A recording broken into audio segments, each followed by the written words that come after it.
अस्सलाम वालेकुम, मेरा नाम डॉक्टर अब्दुल मोईद है। आज हम व्यूअर के जो हैं क्वेश्चन उनका सर रिप्लाई देंगे। आज हमारे साथ डॉक्टर अख्तर अली साहब मौजूद हैं। अस्सलाम वालेकुम सर। जी वास्सलाम सर, एक हमारे व्यूअर हैं अली आहद साहब, उन्होंने पूछा है सर, दमा वाले मरीज़ों के लिए बर्तन अलहदा रखने चाहिए क्या? अक्सर लोग बोलते हैं कि बर्तन अलग रखें। Sir reply. जी अस्सलाम वालेकुम, मेरा नाम डॉक्टर अख्तर चद्दड़ है। मेरे 4 शहरों में मुख्तलिफ़ शहरों में क्लिनिक्स हैं। हम एलर्जीज़ को डील करते हैं और एलर्जीज़ की बेसिकली 4 कैटेगरीज़ होती हैं, जिसमें सांस की एलर्जी है, नाक की एलर्जी है, आँखों की है और स्किन की एलर्जी होती है। तो अगर आपको कोई प्रॉब्लम हो इसमें से तो उसके लिए हमारे पास इलाज अवेलेबल है। वो मैं मुख्तलिफ़ वीडियोज़ में उसका बता रहा हूँ कि इलाज के क्या प्रोटोकॉल्स हैं। एक दिन मैं अवेलेबल होता हूँ, अभी मैं रजाना सेंटर मौजूद हूँ और बाकी 4 दिनों में डॉक्टर साहब मौजूद होते हैं। 8 से 2 इनकी ड्यूटी होती है। तो अगर आपको कोई प्रॉब्लम हो, मोस्ट वेलकम, आप तशरीफ़ लाएँ। बाकी 4 दिनों में आपको ये देखेंगे। 5 दिनों में इनकी फ़ीस भी हमने 300 सिर्फ रखी है, ताकि जो बंदा अफोर्ड ना कर सके वो कभी कभार मुझे दिखा ले और बाकी दिनों में डॉक्टर साहब को दिखा ले। अब बात हम आते हैं क्वेश्चन पे। जो कमेंट में पूछा गया कि बर्तन का, और ये बड़ा इम्पॉर्टेंट बात है और हमारे बाज़ का घरों में इसकी वजह से बड़े मसले मसाइल भी होते हैं। तो इसलिए ये एक इम्पॉर्टेंट क्वेश्चन जिसने भी पूछा, बड़ा ज़बरदस्त क्वेश्चन पूछा है। मैं आपको कोशिश करूँगा कि इसका लॉजिकली जवाब दूँ, और ताकि आप ख़ुद भी इससे बेनिफिट हासिल करें और आगे शेयर भी करें ताकि लोगों को बेनिफिट हो। पहले तो आप ये समझ लें कि ये जो कॉन्सेप्ट है बर्तन अलहदा करने का, ये क्यों है। हम इस बात पर फोकस करते हैं कि जब किसी के बर्तन अलहदा करते हैं या किसी को अलहदा कमरे में सुलाते हैं तो उसकी बेसिक साइंस क्या होती है। इसकी बेसिक साइंस होती है, हम इंग्लिश में एक वर्ड बोलते हैं कंटेजियस डिजीज़, यानी उर्दू में कहते हैं छूत छात वाली बीमारियां। तो जितनी छूत छात वाली बीमारियां या कंटेजियस डिजीज़ होती हैं उनमें बर्तन या अलहदा होना ज़रूरी है। ये इंपॉर्टेंट बात है। अब इसमें जो वो कौन सी बीमारियां, अगला क्वेश्चन है। ये तमाम जितने वायरस होते हैं और कुछ बैक्टीरिया होते हैं, तमाम वायरस की बीमारियां और कुछ बैक्टीरिया, उनमें हम कोशिश करते हैं कि वो जो डिज़ीज़ का प्रोसेस है वो एक बंदे तक रहे और उसका इलाज हो जाए और वो आगे दूसरे फैमिली मेम्बर्स को ट्रांसमिट ना हो। अब इसमें मिसाल ले लेते हैं हम कोरोना की। उसमें ये था और उसमें एहतियात करनी चाहिए थी। ये फ्लू वाला आजकल कॉमन होता है, इसमें एहतियात करनी चाहिए। इसके अलावा मम्प्स वगैरह होते हैं जो बच्चों को निकलता है, एक वायरस होता है, उसमें एहतियात करनी चाहिए, और एक लंबी लिस्ट है। तो जितने भी वायरस हैं उनमें आपको एहतियात करनी चाहिए। उनमें बेहतर है 5-7 दिन जो है वो जो बंदा है वो अलहदा कमरा हो, उसके अलहदा खाना पीना हो, ताकि दूसरे लोगों को इससे लग जाता है वायरस। ये दूसरी। अब दूसरी जो डिज़ीज़ है वो होती है ट्यूबरकुलोसिस, टीबी, आपने बड़ा सुना होगा। अब टीबी में भी क्या होता है, अब टीबी में भी बर्तन अलहदा करने की ज़रूरत नहीं, ज़हन में रखें। वायरस में ज़रूरी था, टीबी में कुछ और बैक्टीरिया होते हैं, हम उनको एटिपिकल बैक्टीरिया बोलते हैं, उनमें भी ये फ्लू वगैरह होता है, उनमें भी ज़रूरत होती है बर्तन अलहदा करने की, लेकिन टीबी में नहीं होती। ये भी इंपॉर्टेंट बात है, क्योंकि हमारे मुआशरे में जिसको टीबी होती है उसको लोग वैसे सेपरेट कर देते हैं, उसके बर्तन भी अलहदा करते हैं और उससे कोई फ़ायदा नहीं होता। अब टीबी कैसे फैलती है? टीबी बेसिकली जब फेफड़ों की टीबी होती है और कोई खांसी करता है टीबी वाला मरीज़, तो जब वो एक दफ़ा खांसी करता है उसके साथ कम से कम 1 लाख या उससे ज़्यादा बैक्टीरिया आते हैं। मतलब 1 लाख मैं बोल रहा हूँ, जो बैक्टीरिया हैं वो हवा के अंदर आ जाते हैं और वो बैक्टीरिया कम से कम 6 से 8 घंटे हवा के अंदर मुअल्लक रहते हैं। उसको हम वर्ड बोलते हैं इंग्लिश में ड्रॉपलेट।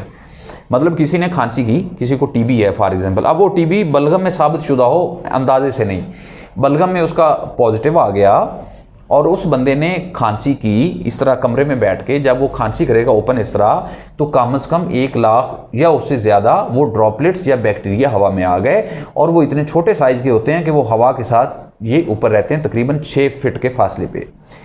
तकरीबन 6 से 8 घंटे के बाद वो सेटल हो जाते हैं, ज़मीन के ऊपर आ जाते हैं। अब इस 6 से 8 घंटे में कोई बंदा इधर, जिस तरह किसी को टीबी हो ए पर्सन को, और जिस तरह हम 2-4 बंदे इधर बैठे हुए हैं, सांस तो हर किसी ने लेना है, जब वो सांस लेंगे तो वो सांस की नालियों के ज़रिए जाके फेफड़ों में सेटल हो जाएगा और फ़ौरन टीबी नहीं करता। वो जो जरासीम है, जब उस आदमी को फॉर एग्ज़ाम्पल शुगर होगी, वो कोई दवाइयाँ खाएगा इम्यून सिस्टम को काम करने वाली, जिस तरह लोग स्टीरॉयड के टीके लगवाते हैं हमारे अज़मा वाले पेशेंट, या खुदा न खासा किसी को कैंसर हो जाए, या फीमेल के केस में प्रेग्नेंट हो जाए लेडी, या वैसे बंदा बूढ़ा हो जाए, तो ये तमाम कंडीशंस हैं जिनमें आपका इम्यून सिस्टम कुदरती तौर पे वीक हो जाता है। जब वो इम्यून सिस्टम वीक हो जाता है तो फिर ये जो बैक्टीरिया है टीबी वाला, ये एक्टिव हो जाता है और आपको टीबी कर देता है। मतलब वो जो आपने कैच किया था 10 साल पहले, आपको टीबी हुई 10 साल बाद, लेकिन वो आपके फेफड़ों में मौजूद था। अब इसमें फ़िलासफ़ी ये है कि वो ये खांसी के ज़रिए या जिस तरह हम बात करते हैं या कोई छींक किसी को आती है, ये इसके ज़रिए बैक्टीरिया आ जाते हैं। अब इसका हल क्या है? इसका हल ये है कि वो मास्क लगा कर रखे। अब इसमें इंपॉर्टेंट बात है, जो बाकी घर वाले हैं उनको लगाने की ज़रूरत नहीं। जो मैंने ऑब्जर्व किया, इधर जब पेशेंट आते हैं तो अटेंडेंट्स ने लगाया होता है, पेशेंट ने लगाया तो कोई फ़ायदा नहीं है। तो आपने पेशेंट को मास्क लगाना है, बाकी को किसी को कोई ज़रूरत नहीं। और इसमें बर्तन अलग करने की ज़रूरत नहीं, ये इंपॉर्टेंट बात है, क्योंकि ये चूँकि एयरवेज के ज़रिए फैलती है, टीबी ड्रॉपलेट्स के ज़रिए फैलती है, इसलिए ये कुछ छूत छात की ये भी बीमारी नहीं है, जस्ट ये इसका सांस से तल्लक है, बलगम के साथ, रेशे के साथ। तो इससे आपने एहतियात करना है, सिंपल मास्क लगा के रखना है और इस तरह एक कमरे में उसके साथ बैठना नहीं है। खाने का इसमें कोई इशू नहीं, बर्तन आप सेम यूज़ कर सकते हैं। अब बात आ गई एज़मा की, ये जो एलर्जी की, ये जो उन्होंने हमारे सब्सक्राइबर ने क्वेश्चन किया कि एलर्जी वाले पेशेंट को बर्तन अलग करने की ज़रूरत नहीं। इसमें बिल्कुल 100% कोई ज़रूरत नहीं होती। क्यों? एलर्जी है क्या चीज़? एलर्जी होती है कि जब आपकी बॉडी माहौल के कोई ट्रिगर्स को रिस्पॉन्ड करती है और आपको एलर्जी हो जाती है। फॉर एग्जांपल एक चीज़ हम फ़र्ज़ कर लेते हैं, मटन हम लगा लें कि मटन एक बंदे ने खाया और मटन खाने के बाद उसको एलर्जी होगी, जो 4 कैटेगरीज मैंने बताई हैं कोई भी। अब इसमें हुआ क्या? अब वो जो इस बंदे को एलर्जी हुई, उसका जो इम्यून सिस्टम है उसने ये समझा कि ये जो मटन है ये एक फॉरेन बॉडी, क्योंकि अल्लाह ने हमारा सिस्टम बनाया हुआ है बैक्टीरिया के लिए कि जब वो बैक्टीरिया जाते हैं इम्यून सिस्टम उसको किल कर देता है कि हमें वो बीमारी ना करे, लाइक टीबी या कोई भी और दूसरी चीज़ें। लेकिन इस केस में क्या होता है, आप लफ्ज़ बोल सकते हैं कि हाइपर एक्टिव हो जाता है सिस्टम या हाइपर सेंसिटिव हो जाता है।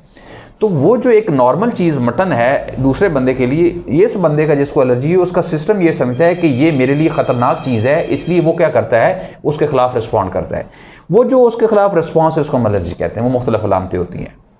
नाक के केस में छींकें शुरू हो जाएंगी, सांस के केस में मतलब एज़मा और सांस के मसाइल और खांसी शुरू हो जाएगी, आंखों में एलर्जी हो जाएगी। इसी तरीके से हवा की हम बात कर लें कि जिस तरह ये पोलन का सीज़न होता है, फूल निकलते हैं और ये जो घास के वो जो फूल निकलते हैं, अब वो चूँकि हवा के अंदर शामिल हो जाते हैं। जब हवा के अंदर शामिल हो जाते हैं तो सांस तो हर किसी ने, जब आप सांस लेते हैं आपको छींकें शुरू हो जाती हैं। अब बेसिकली वो जो हवा के अंदर प्रॉब्लम था उससे आपको हुआ। अब ये कुछ छूत छात की बीमारी नहीं है, उसमें आपको जो सिस्टम है वो हाइपर सेंसिटिव है। तो इसमें किसी के बर्तन अलग करने की, हाँ इसमें एक एस्पेक्ट हो सकता है कि अगर आपकी ख़ानदानी बीमारी है, ख़ानदानी की यही मतलब है कि खून के रिश्तों में, वो एक अलहदा फिर स्टोरी हो जाएगी। अगर खून के रिश्ते में है, अगर फॉर एग्जांपल वो यूके भी बैठा है आपका पेरेंट्स में से या कोई चाचा या कोई भी, आप इधर पाकिस्तान में रहते हैं तो आपको मसला होगा, क्योंकि आपकी फैमिली हिस्ट्री है। अदरवाइज़ इसमें उठने बैठने से या इसमें साथ बैठने से या इसमें खाना खाने से ये बिल्कुल ट्रांसमिट नहीं होती और इसमें कोई सेपरेशन की कोई ज़रूरत नहीं है। अगर हम ब्रीफली बात करें आखिर में, तो क्वेश्चन ये किया गया था कि क्या एलर्जी वाले लोगों के या एज़मा वाले लोगों के बर्तन अलग करने चाहिए? तो इसका जवाब है बिल्कुल नहीं। आप बिल्कुल इकट्ठे रह सकते हैं, इकट्ठे खाना खा सकते हैं, क्योंकि ये एक इनहेरिटेड बीमारी होती है या माहौल से होती है, आपकी हाइपर सेंसिटिविटी की वजह से। दूसरे जो 2 डिजीज़ की मैंने बात की, टीबी की, उसमें आपने एहतियात करनी है, इकट्ठे नहीं बैठना, मास्क लगा कर रखना है और ये 2-3 महीने के होता है उसके बाद कर सकते हैं। तीसरी मैंने बताई जितनी भी वायरल डिजीज़ हैं उनमें डेफिनेटली आपने एहतियात करनी है, आपने इकट्ठे नहीं रहना, आपने बर्तन भी अलग करने हैं और वो जितना भी उसका साइकिल होता है 15 दिन 20 दिन या 1 माह, उसके बाद चीज़ें सेटल हो जाती हैं। तो ये तरीकाकार है। अगर कोई किसी का कोई क्वेश्चन है, मोस्ट वेलकम, आप नीचे लिखें। कोशिश करें जब आप क्वेश्चन करें अपनी एज लिखें, अपना प्रॉब्लम लिखें, आप कौन सी मेडिसिन यूज़ कर रहे हैं वो लिखें, आपको साथ में कौन सी बीमारी है वो लिखें, ताकि मेरे लिए रिप्लाई करना आसान हो। अल्लाह ताला आपका और आपके घर वालों को हामी नासर हो। अल्लाह हाफ़िज़।